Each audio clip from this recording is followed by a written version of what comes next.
بسم الله الرحمن الرحيم. السلام عليكم ورحمة الله تعالى وبركاته. اللهم صل وسلم وبارك على سيدنا محمد وعلى آله وصحبه الأخيار إلى يوم الدين، والحمد لله رب العالمين أوله وآخره. صباح الورد ودعوات الخير التي لا ترد.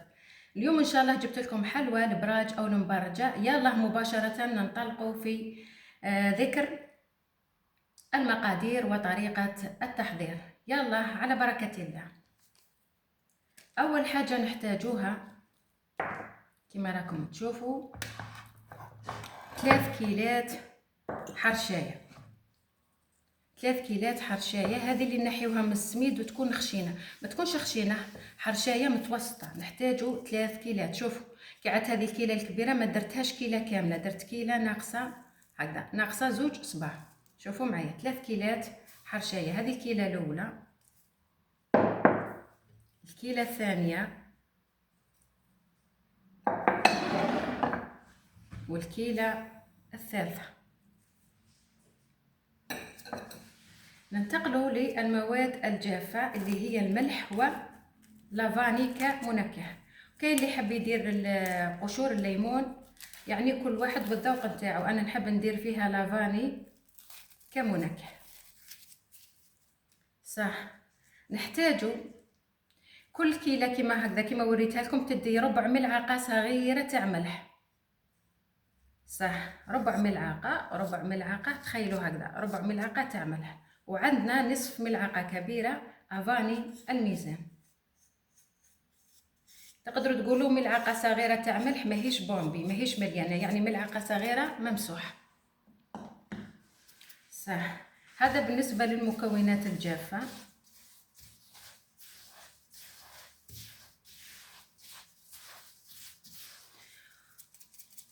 نحتاج خميرة كيميائية، نحتاج منها غير شوية برك، قولوا ربع ملعقة صغيرة تاع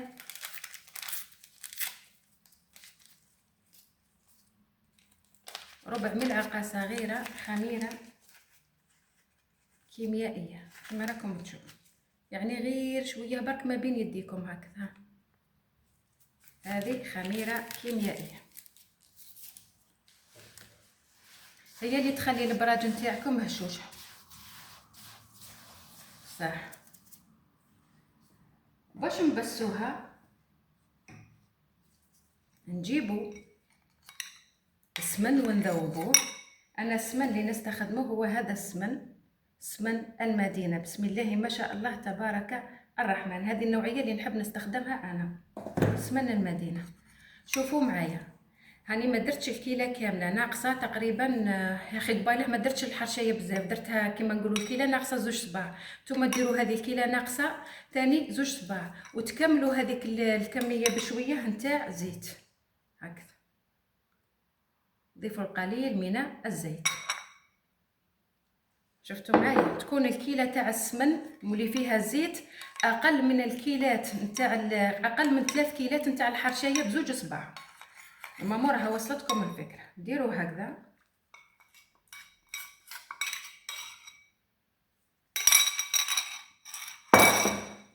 عفوا، ونبسوها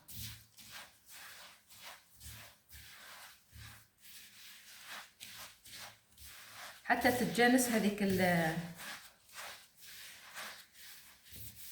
حتى يتجانس السمن مع واحد 2 دقائق 3 دقائق هكذا.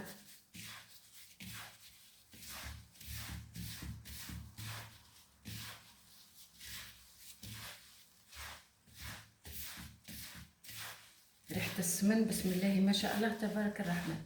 السمن لازم عفوا، السمن لازم تذوبوه. راني ندير لكم في البراج عفوا مباشرة بعد الافطار تاع الصباح.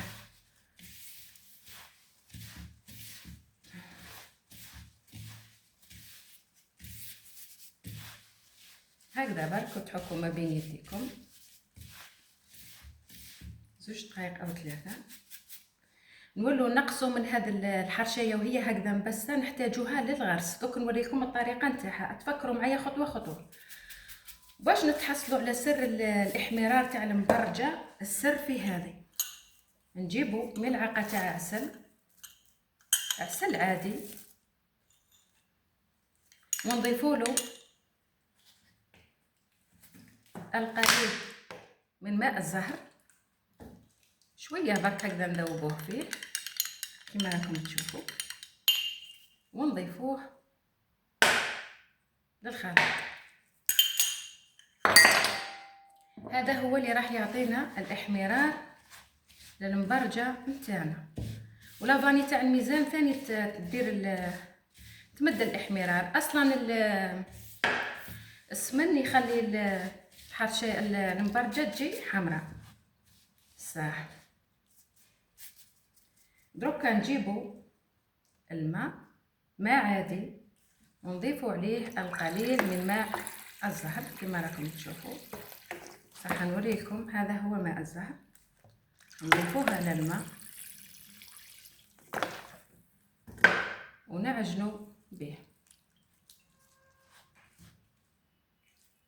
ديروا ما تخافوش، بصح ما تعجنوش المبرجه ما تتعجنش تتلم. هاني درت الكاس كامل ودوك نشوف، جبت زوج، جبت هذا هاو فرخ، ودوك نشوفوا الاخر شحال نزيدو نحتاجو منه ماء. ديروه بشويه وخلوا الحرشايه تشرب، ومن بعد تزيدوا تضيفوا الماء بشويه. المبرجه مش كي تبسوها تخلوها كيما نقولوا حنا ترتاح في هذاك التبساس نتاعها كيما المقروط كيما متعودين. المبرجه عادي. نزيدو نجيبو الكاس الثاني، نضيفو عليه ماء الزهر ونديرو بالعقال ونشوف.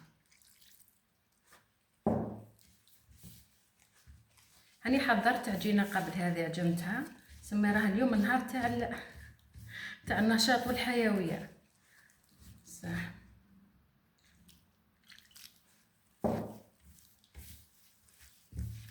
هكذا برك ما بين يديكم، تخلوها ترتاح شويه بين ما حضرتوا الغرس نتاعكم. دوك نوريكم كي تشوفوها يبست شويه، الماء اللي بقى لكم زيدوا تكملوا به العجين.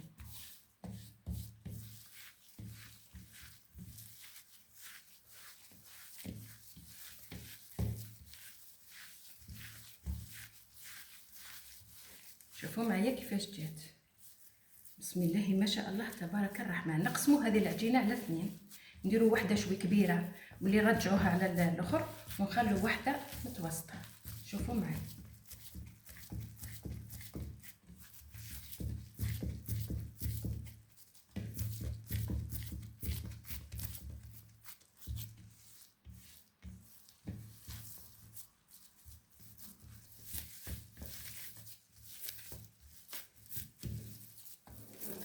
ما تعجنوهاش كما قلت لكم باش تحافظ الحرشيه على السمك نتاعها عادي كما راهي.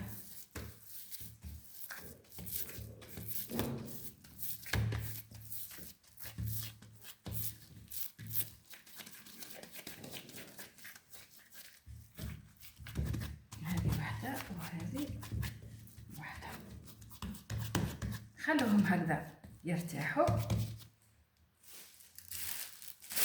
نغطوهم كيس بلاستيكي ونحضروا العجينه، عفوا، ونحضروا الغرس نتاعنا. فوالا شفتوها، حطوها على جنب.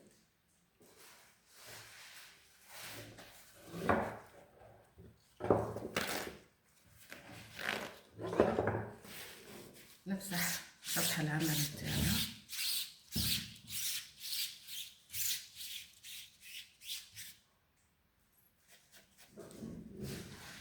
وهكذا دائما هذه خلوها قدامكم، هكذا تحتاجوا هذو المشاور باش تمسحوا بهم. صح. ننتقلوا الان دوكا لتحضير الغرس. تحضير الغرس راح نوريكم الماء اللي بقى لي من العجينه. هذا كي تشوفوا العجينه نتاعكم لا بقات لكم كيما راهي وخدمتوها في ساعتها عادي، ولا شفتوها طولتوا شويه ويبست لكم، ديروا لها الماء وكملوا بها عادي. صح. الان رايحين ننتقلوا لتحضير الغرس. انا الغرس نشري الغرس تاع البطانه نخدمو بيديا، نحيلو هذوك العلف وهذاك لي شابو تاوعو، نقيه مليح ونديرو هكذا في دي ساك كونجيلاسيون ونحطهم في الفريجيدير، يعني في الثلاجه. شوفوا معايا، هذا حطيته في الثلاجه، شوفوا كيفاش جمد واللون نتاعو كيفاش صار. بعد ما دخلته هذا هنا باش يعاود يطرالي من جديد، درتو في الميكرو اوند ولا كيما تقولوا نتوما الميكروويف، هذا ولا دابلي عادي صح. نحطو هذا على جانب ونوريكم الطريقه تاع التحضير. نورمالمون راني خادمه معاكم قبل العجوه تاع المقروط، هي نفس الطريقه نخدم بها انا في البراج، بصح معليش قلت كي عدت راح ندير نقول لك في الاعاده افاده. هذه العجوه هكذا، شوفوا واش جبت المنكهات. جبت قرفه،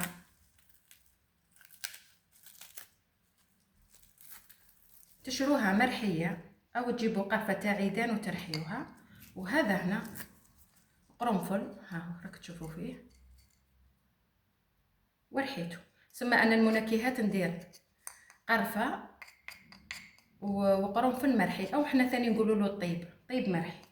دوكا نوريكم الطريقه باش نتحصلوا على الطراوه تاع الغرس كما راكم تشوفوا فيه. نديروا له مزهر، نعجنوه بالمزهر انا هكذا. شوفوا هاني ذوبته كي عاد الحال بارد عاود جمد لي، بصح غرس ما شاء الله. دوك راح نشوفوا الطريقه كيفاش رايح يولي.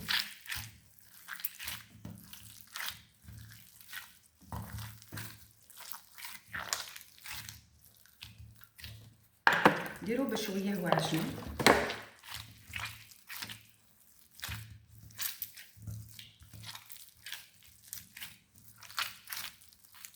هاني حضرت عجينه، دوك نوريكم طريقه التشكيل تاعها. ديما ندير لكم شويه هكذا ديكور، راح ندير لكم بالطريقه تاعي الخاصه. تشوفوا الديكور كيفاش داير حتى تبداو تتحصلوا على عجوه طريه، يعني كي تعودوا تاكلوا في العجينه وفي الغرس تحسوهم في زوج طريين. بسم الله ما شاء الله تبارك الرحمن. صح هنا بدينا نتحصلوا على نتيجه مليحه.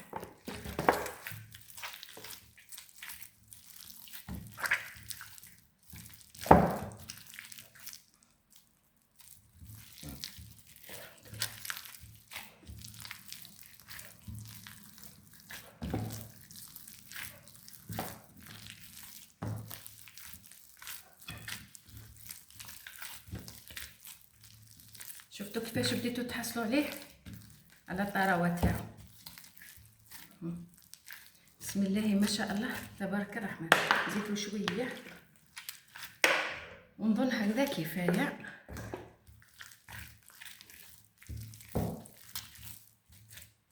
دوكا واش نزيد له المنكهات، عفوا نزيد له المنكهات. قرفه، نصف ملعقه صغيره قرفه، ونصف ملعقه صغيره قرنفل مرحي.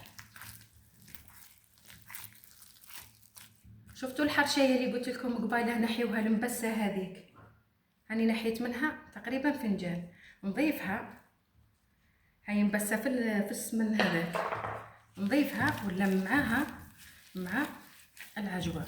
بصح كي نقول لكم يجي براج ما شاء الله تبارك الرحمن.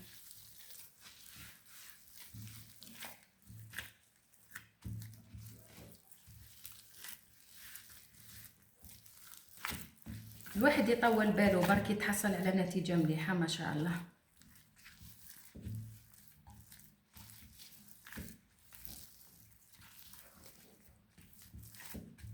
هكذا ودرك لم بالزيت. شوفوا درك اللون نتاعو كيفاش تعود عنده واحد اللمعه هايله.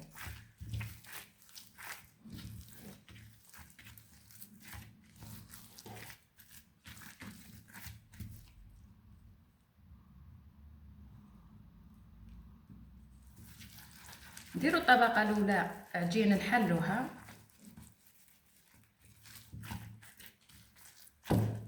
ومن بعد نديرو طبقه ثانيه غرس ثاني نحلوه نديروه في الوسط، ونديرو طبقه ثالثه عجين. ومن بعدها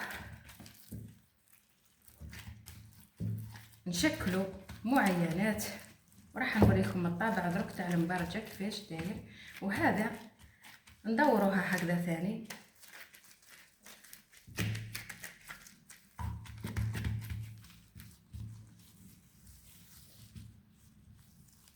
ونخلوها. شفتوا بسم الله ما شاء الله تبارك الرحمن. نغير القفازات نتاوعي ونوريكم طريقه التشكيل باذن الله. هانا جبناها مع بعضنا خطوه خطوه.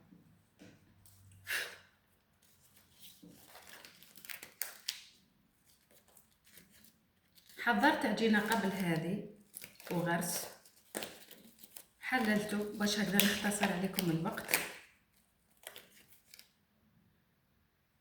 درت لكم هذا الجزء الاول ان شاء الله، والجزء الثاني الحين تشوفوا طريقه التقديم النهائي نتاع البراج باذن الله.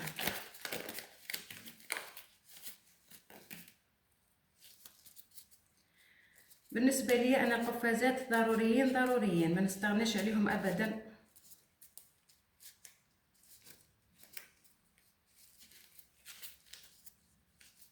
على بركه الله. نحتاج حلاله يدويه،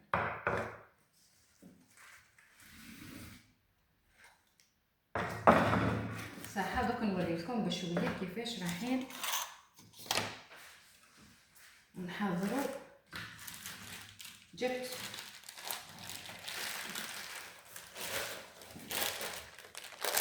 هذه الطبقه الاولى تاع العجين، غطيتها بورق الزبده باش تبقى لي طريه، ومن بعدها كما راكم تشوفوا حللت الغرس ثاني بنفس الطريقه. شوفوا الطريقه كيفاش تكون عمليه.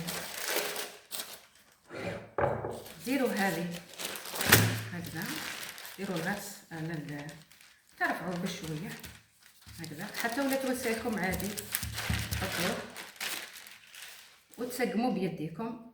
اذا لقيتوه زايد تنقصوا، شفتوه زايد تنقصوا، ولا شفتوه ناقص تزيدوا في الجويه اللي ناقصين. شوف يعطيكم الطور عادي بسم الله ما شاء الله تبارك الرحمن. وزدت حللت العجينه الثالثه، هاي كبر من العجينه اللي لتحت. شوفوا معايا هذه الطريقه. اذا شفتوها تحتاج تحليل راح نزيدو تحلوها. اذا شفتوها بدات السمك نتاعها عادي ما ديروها رقيقه ما ديروها خشينه. واذا شفتوها جات بزاف ها نورمالمون راها مليحه. نطلعوا هذو هنايا هكذا، نحطوا هذا على جانب.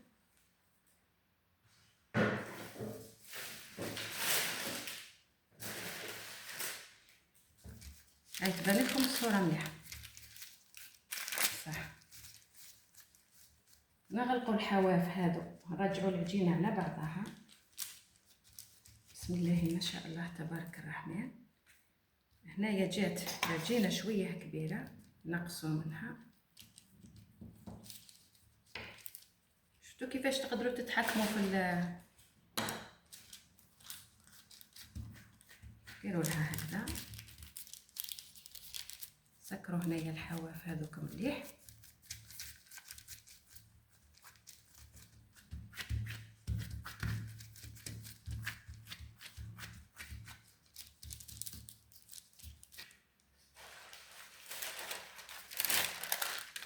نجيبوا ورق الزبده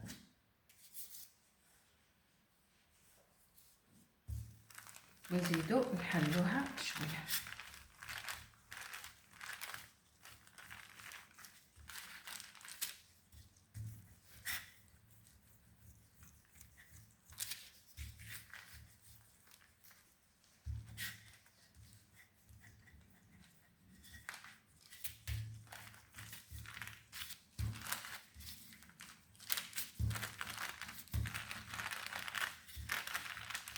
شفتوا طريقه عمليه وهايله.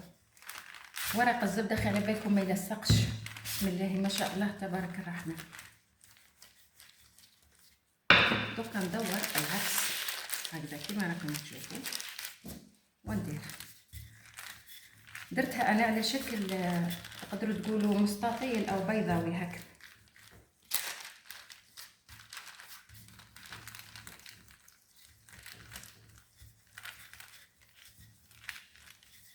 وللمبتدئات ننصحهم انهم ما يستخدموش الكيله كبيره، يديروا كيله صغيره برك باش يقدروا يتحكموا في العجينه. كما قلت لكم ما ترقوها ما تخشنوها بزاف. كنت ترقوها تجيكم يابسه تخشنوها بزاف يعني اذواق. دوكا كل واحد ولا عفوا كل واحد والذوق تاعو هكذا.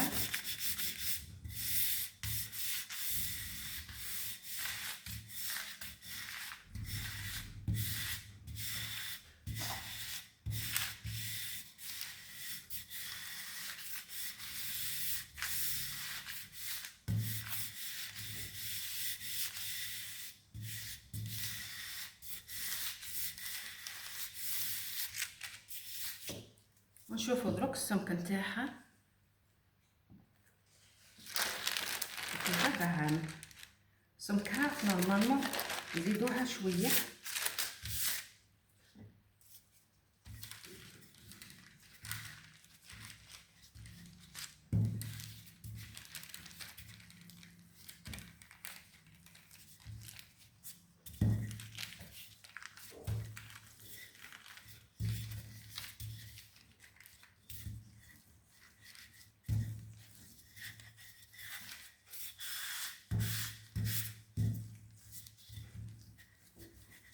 هذه الكيله اللي درتها كيله صغيره اللي راني ندوري لكم فيها، مش كيما الكيله اللي درتها لكم قبل قليل.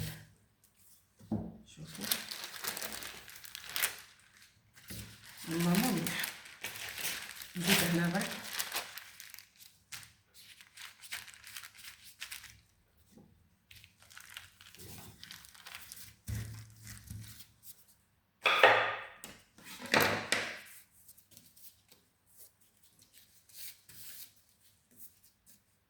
هذا اللي نحط فيه. هذا هو الطابع اللي رايحه نقطع به البراج. شوفوا كاين هذا عادي سامبل وكاين هنا هذا مشرشف نديرو بهذا.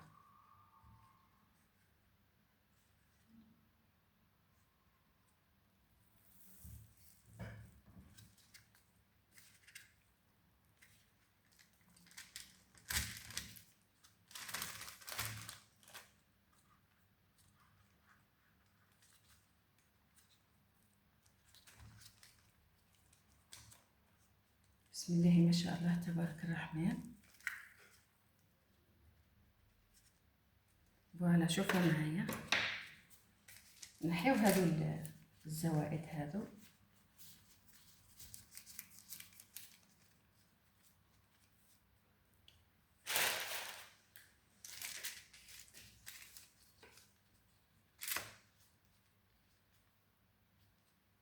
ونسقمو بيدينا هكذا. شوفوا معايا طريه طريه طريه بزاف.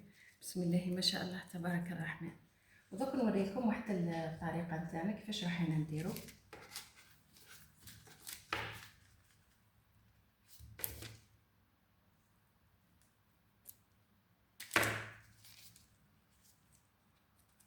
شوفوا جاي السمك تاعها معقول عادي.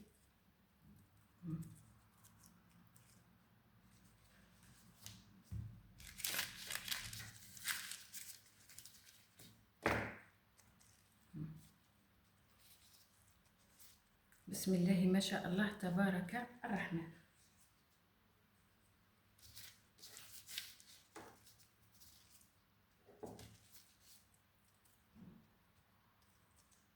شوفوا هذاك الغرس خرج لكم منه ومنه، سقدوه بيديكم.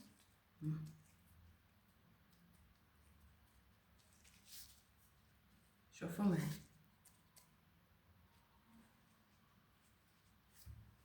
نفس الطريقة نكملوا.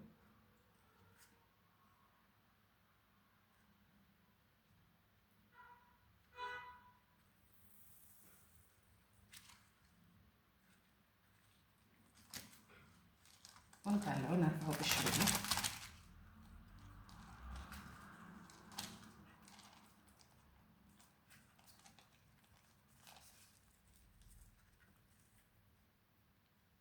هكذا نفس الشيء كملوا هنا.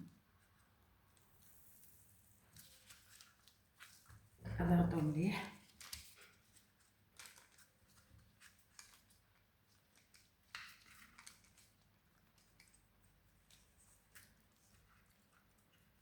بصح ما نقول لكمش كيفاش جات طريه. الله يبارك الله يبارك. وهنا حاولوا نتوما تتحكموا في الطابع باش ما تخسر لكمش العجينه بزاف. وهذوك الزوائد اكيد كي تنحيوهم ديروهم يطيبوا للشتا للعائله. فوالا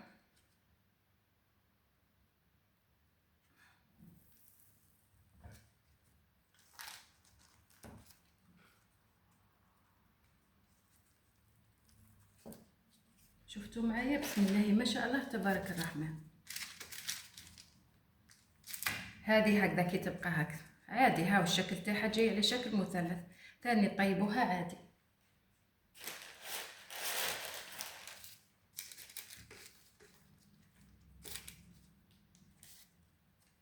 شفتوا معايا؟ جات يعني المبرجه مليحه في كل الاماكن، في الوسط حتى في الحواف جات نفس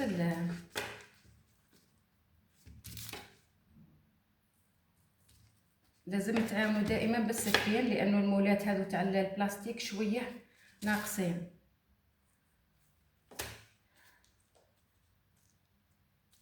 هكذا برك تسقموا بيديكم.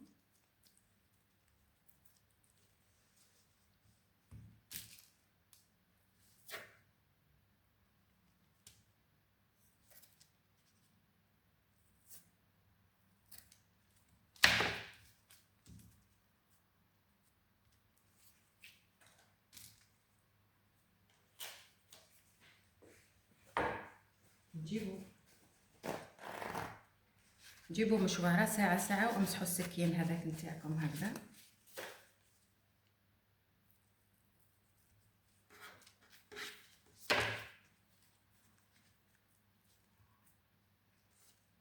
هكذا. وهذوك من بعد ان شاء الله نكملهم ونوري لكم الطريقه نتاع التزيين نتاعها. اللي يحب يزينها يزينها، واللي يحب يخليها هكذا سامبل يخليها سامبل كما راكم تشوفوا. بسم الله ما شاء الله تبارك الرحمن. يلا نحطوا هذه على جنب ونكملها بعد باذن الله. جيب البلاطو تاعي عادي. هذا واش يعجبك تقدروا ترفعوها عادي هكذا. هاني حطيتها في البلاطو نورمال. نجي نطيبها غير نحي برك السقم ونطيب. وتكونوا سخنتوا الطاجين نتاعكم من قبل. صح راح نوريكم واحد الطريقه تاع التزيين تاع البراج هذه، وان شاء الله راح نلتقيو في الجزء الثاني باذن الله. صح نوريكم قبل طريقه التزيين. جبت هذا المول هنايا فيه قلب وهنا فيه نجمه. وهذه الورده خي شفتوها اللي درنا بها تاع كموسه العروس. وجبت هذو على شكل وردات. كاين هذا الحجم الكبير وكاين هذا الحجم الصغير. شوفوا مثلا كون ندير القلب يجي كبير بزاف هنا. صح في هذا الوسط شفتوا هذه الورده هنا نديرو هكذا. حبيت نوريكم برك مجموعه من المولات. تضغطوا هكذا ضغطه خفيفه غادي يخرج لكم الشكل تاع الورده. يعني تحبوا تخيروا اي شكل، تجيبوا قلب صغير وديروه ورده، اي نوع من الطوابع تاع الزينه اللي تحبوا تستخدموهم انتم. انا عجبني هذا الطابع الصغير. هذوك ما يصلحوليش كبار بزاف. ومن الاحسن الحجم تاع المبارجه يكون متوسط، ما هو صغير ما هو كبير. راح تتحصلوا على شكل رائع كما راكم تشوفوا. هذه هي اللمسه اللي حبيت نديرها في المبرجه نتاعي سهام الجزائريه. هذه هي بسم الله ما شاء الله تبارك الرحمن. شاء الله نكون ان شاء الله خفيفة الظل عليكم. نلتقي في الجزء الثاني ان شاء الله. السلام عليكم ورحمة الله تعالى وبركاته.